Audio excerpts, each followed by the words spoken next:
The morning of May 1st always arrived the same way in the Consuelos household. Not with an alarm, not with the blue hush of a phone screen, but with light.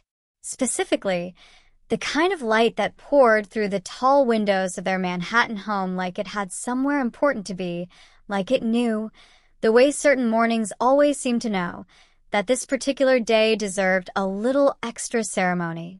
Kelly was already awake when it happened. She lay still for a moment, watching the gold seep across the ceiling, listening to the distant percussion of the city below, a taxi horn, the groan of a delivery truck, the insistent chirping of a sparrow who had claimed the fire escape outside as his personal amphitheater. Beside her, Mark slept with the particular contentment of a man who had, by some extraordinary cosmic accident, managed to build exactly the life he wanted. She watched him for a moment. 55 years old. The lines at the corners of his eyes were deeper now, and the jaw that had once graced more than a few magazine covers had softened, imperceptibly, in the way that faces do when they've spent decades smiling. He looked, she thought, like a man who had been thoroughly lived in, like a house that had survived 30 winters and was somehow more beautiful for the wear. 30 years. The number sat in her chest like something warm and slightly unbelievable, the way an unexpected compliment does. 30 years since a chapel in Las Vegas. 30 years since two very young, very foolish, very certain people had looked at each other and decided, in the span of approximately one impulsive heartbeat, that this was it, that this was the whole thing. She slipped out of bed without waking him. They had met on the set of All My Children in 1995, which was, if you thought about it, perhaps the most dramatically appropriate place in the world to begin a love story.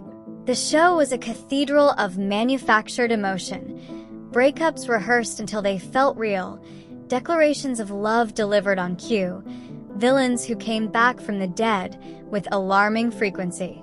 And yet somehow, in the middle of all that orchestrated feeling, two young actors had stumbled into something that no script had written for them. Kelly had been playing Haley Vaughn for several years by then, and she was good at it. Good at the emotional architecture the role required, the rapid pivots between joy and devastation, the particular skill of making a camera believe something the set around you was determined to undermine. She was 24 years old, living in New York, and she had a plan for her life that did not, emphatically did not, include a husband. Mark arrived as Mateo Santos.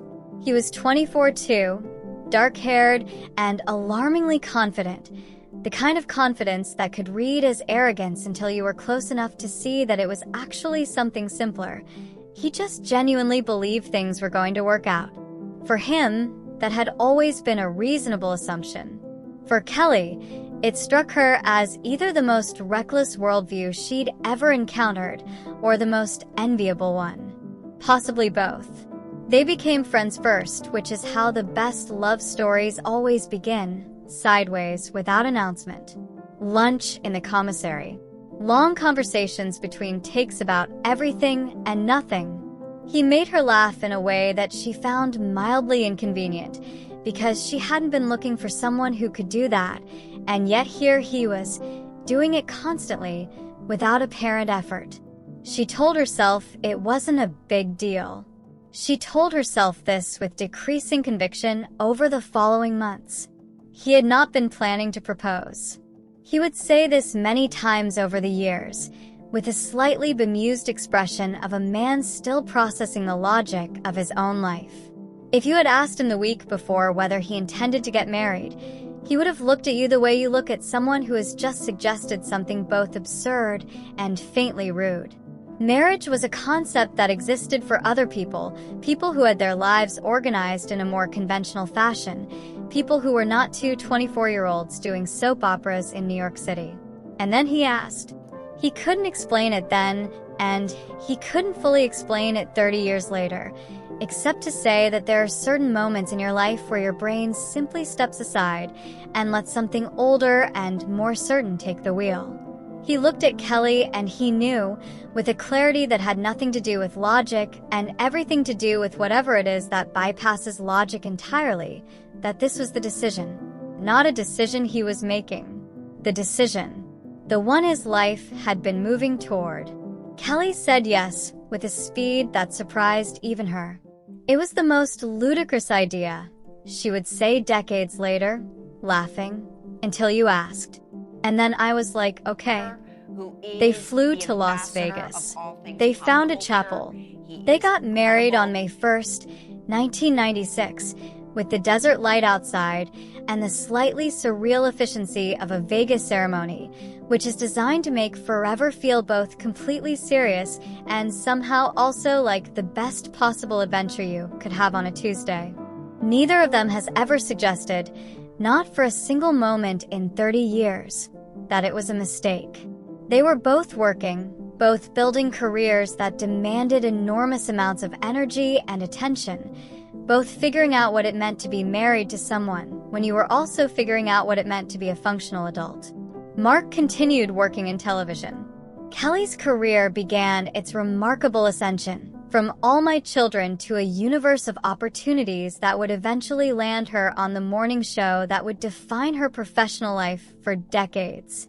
Michael was born in 1997, which meant that within their first year of marriage, they were also parents, which is, by any reasonable measure, an astonishing amount of life to happen all at once to two people who had only recently stopped thinking of themselves as young enough to be casual about everything.